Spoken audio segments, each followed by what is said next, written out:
Just last year, I'm down in Philadelphia in a business meeting, and my phone starts lighting up. The schools are on lockdown. This convict got loose, a prisoner escapes.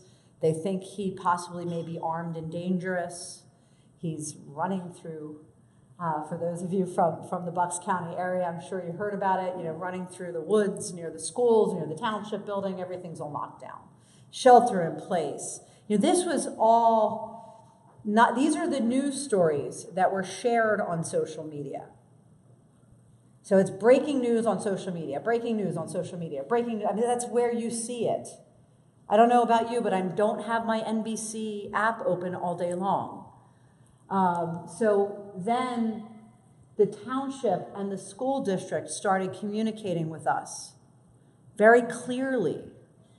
They were talking to one another, by the way, which was really nice to see, because that's really important. And we were getting information we needed as members of the community. And it was very clear. And these are, they're long examples, and I'm not going to read them, but it was really, in my opinion, well done. You're always going to have the naysayers, by the way. Oh, why did they lock down schools? This is ridiculous. You're always going to have those people. But then you're going to have those of us who are like, thank you for keeping our kids safe. And it went on.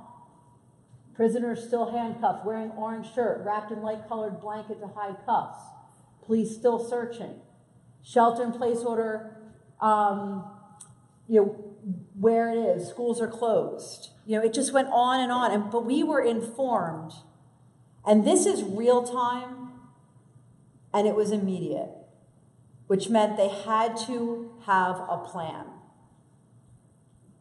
Because you do not have time in real time to go up the chain and get approvals. You do not have time to do that. So, then we got a notice from the superintendent, how things were going, why there was going to be no school. Again, on Facebook, this is ridiculous. I have to go to work. Why can't they open the schools? But then what I tell the municipalities is don't respond. You will have community members who will respond for you. And what was the next response? Thank God they were trying to keep our kids safe. There are people in the neighborhood who would be happy to watch your kids. It was beautiful, because you're always going to have the naysayers, but sometimes the community will step up and have your back. And oftentimes in a situation like this, they will. Then the township, now this is on Facebook, sharing what was happening, giving updates. And then they were putting it on their page, and it was getting shared on the Doylestown group page, and the Doylestown Uncensored page, and the other page, and this page, and that page. But it was being shared, and people in the community were listening on social media. Newspaper doesn't have time to get it out, and they can get it on their website.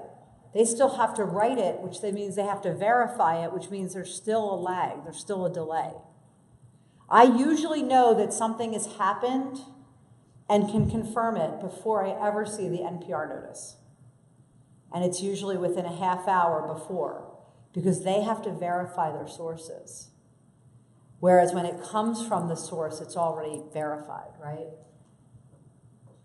But there's other, crime prevention we've talked about. Community events. These are all different examples that I found when I was putting the presentation together. But I know you saw a lot of them yesterday from Cranberry, so I don't want to repeat that.